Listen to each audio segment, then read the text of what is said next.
ಸಾರಥಿ ನಾವು ದಾರಂದರೆ ನವೀನ ಮಾದ ಮಂದಾರ ಹನ್ನೊಂದ ನಂದನಾಥ ಸಂಪತ್ಕರ ನಗರ ವಿರಾಜಮಾನ ಸಾಂಗ್ರಂತರ ಚಂದ್ರಿಕಾಧರ ಕರ್ಪೂರ ಕುಂಡ ಮಂದಾರ ಪಿಂಡ ಬಂಡಿರಾಯ ಕಟ್ಟಿಗೆ ಉನ್ನಸ ಮಂಡಿತ ನಿಖಿಲಲ್ಲ ದಂಡದ ಬಿಸಿ ಮಗುಳುತ್ತ ನಡೆಸಿದ ಈ ಬಿಸಿಲಿತವಾದ ಚಂಪಕ ನಗರವನ್ನು ಸತ್ತು ಮರೆಯದಿಂದ ಪರಿಪಾಲಿಸುವ ಹಂಸಧ್ವಜ ಮಹಾರಾಜನ ಕುಮಾರ ಲೋಕೈಕ ವೀರ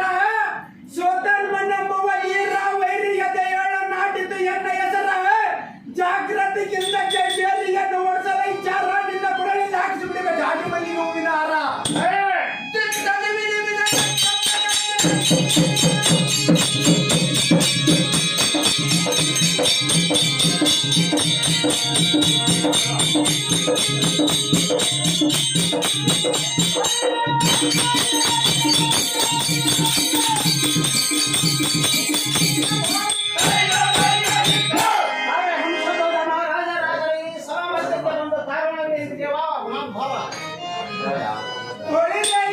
ಸಾರಥಿ ಈ ಶೃಂಗಾರವಾದ ರಂಗಮಂಟಪಕ್ಕೆ ಬಂದಿರುವ ಕಾರಣವೇನೆಂದರೆ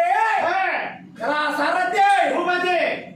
ಒಳ್ಳೆ ಯಂತ್ರ ನಂದನನಾದ ಆಂಜನನ ನೊಡೆಯ ಯುದ್ಧವನ್ನು ಮಾಡಮಟ್ಟಕ್ಕೆ ಹೋಗಬೇಕಾದ ಕಾರಣ ಸಮರ ಸಂದಿಗ್ಧನಾಗಿ ವೈಭವದಿಂದ ಮರಣವಾಯಿತು ಕಂಡಿಯಲ್ಲ ಈ ಸಾರಥಿ ತಿಳಿದೇ ಈ ಸುಧರ್ಮವೀರನ ಬಂದ ಸಂಗತಿ ಮುಂದಿನ ಸಂಗತಿ ಒಳ್ಳೆಯ ಸತ್ತುಗುಣ ಮರಣ ಭೂಷಿತನಾದ ಎಲೈ ಸೂತ ಸುಜನ ಸಂಪ್ರೀತ ಸಾರಥಿ ಇಕ್ಕೋ ಎನ್ನ 9 ತಿಂಗಳ 30 ಸತ್ಪ್ರೀತಿಗಿಂತ ಹೆತ್ತ ವೀರ ಮಾತೆಯ ಮಂದಿರಕ್ಕೆ ಅತಿ ಜಾಗೃತಿಯಿಂದ ಹೋಗಿ ಬರುವನು ಕಾರಣ ಜಾಗೃತಿಯಿಂದ ಎಣ್ಣೆಯ ಚಿತ್ರಕರ ಮಾದರಥಕ್ಕೆ ಉತ್ತಮ ತುರಂಗಳ ಮಂಜಿಸುವ ರಥವನ್ನು ತಂದು ಸೂತ ಸೂಡ ಪ್ರಖ್ಯಾತ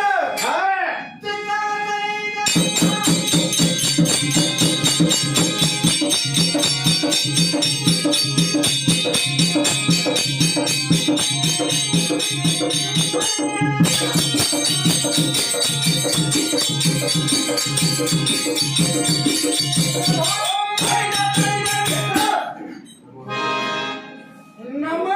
ಜನನೇ ಸೌಖ್ಯ ಪ್ರದಾಯಿದೆ ನಿನಗೆ ಜಯವಾಗಲಿ ಮೇಲಕ್ಕೆ ಹೇಳು ಅಹೋ ಅಮ್ಮಯ್ಯ ಅಪ್ಪ ಅಹೋ ಅಮ್ಮಯ್ಯ ಇದು ಏನು ನಿನ್ನ ಪಯಣ ಅದು ಯಾವುದು ಮಾಹಿತಿ ನಿನ್ನ ರಥವನ್ನು ನೋಡಿದರೆ ಎನ್ನ ಮನಕ್ಕೆ ವಿಚಿತ್ರವಾಗಿ ತೋರುತ್ತದೆ ಅದು ಏತಕ್ಕೆ ಮಾಹಿತಿ ಏತಕ್ಕೆಂದರೆ ಕಡು ರೋಷಾನ್ವಿತ ಮಾನಸನಾಗಿ ಕಡಲಾದ ಕಾಲ ಭೈರವನಂತೆ ಕಡೆ ಗಣ್ಣಿನ ಕಿಡಿಗಳನ್ನು ಉಳುತ್ತಾ ಬಂಧುರತರವಾದ ಕತ್ತಿ ಆಯುಧಗಳನ್ನು ಧರಿಸಿ ಗಣನೈದಿನವಾದ ಚದುರಂಗ ಬಲವೇರಿ ಎನ್ನ ಮಂದಿರಕ್ಕೆ ಅತ್ಯಾರ್ಥಿತ ಬದ್ಧತ ಅಂದವೇನು ಕಂದ ಎನ್ನ ಮನಕ್ಕೆ ಆನಂದ ಅಮ್ಮ ಮಾತೆ ಪರಮ ಪ್ರಖ್ಯಾತೆ ಅಹೋ ಅಮ್ಮಯ್ಯ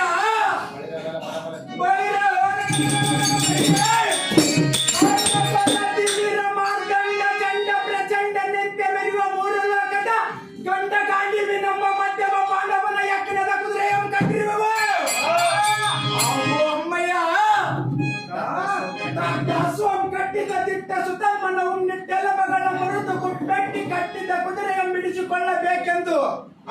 ಜನರೇ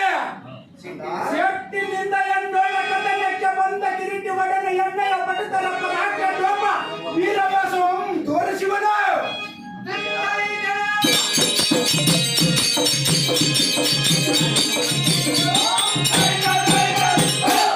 ಓ ಅಮ್ಮಯ್ಯ,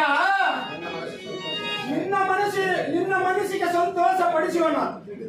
ಪ್ರೈಕ ನಿನ್ನ ಮನಕ್ಕೆ ಬಿಟ್ಟು ಎಣ್ಣೆಗೆ ಜಾಗೃತಿಗೆ ಬದಲಾಯಿದೆ. ಅಮ್ಮಯ್ಯ, ಅದೇನು ಸಣ್ಣ